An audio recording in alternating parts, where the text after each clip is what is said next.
It's Easter and it won't be complete until we make a Biscotti di Pasqua.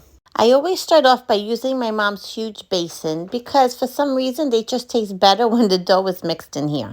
After I break up all the Crisco throughout the flour, my mom's here helping me pour in the wet ingredients while I mix up this dough.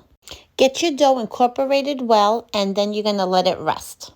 My grandmother used to let the dough rest overnight and prepare the cookies first thing in the morning, but I've done it 1 to 2 hours and it came out just as good, so either way is fine. I'm not an OG like Nonna was. I mean, their cookies were a work of art. They would make belle boobid, they would make beautiful doves. I'm pretty basic. I just roll out logs and then I do a twist, wrap it around into a circle, and then I put the colored egg in the center. And then finish off the top with 2 thin, smaller pieces rolled out and then just cross them on top.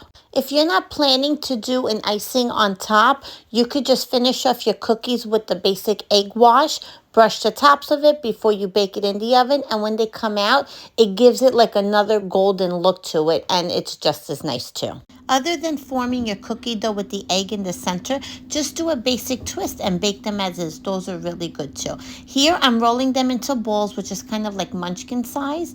And then you could also do the twist and then wrap it into a circle and you're actually forming tarelle. When these are iced and then a few sprinkles on top, they're so pretty. When all your cookies are nicely golden and have fully cooled, now you could do the icing on top. It's just milk and powdered sugar, and I do use a bottle of the Wilton white icing. This makes it a nice white color. Otherwise, I feel like it just stays clear. I like it with the white better.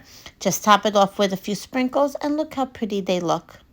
So now for the round ones, these my grandmother used to call them a colore. She would make the icing, put different colors in it, frost the top of it, let it dry, flip it, then do the bottoms. Look how pretty they look. And this is our holiday Easter cookies that we would make every year.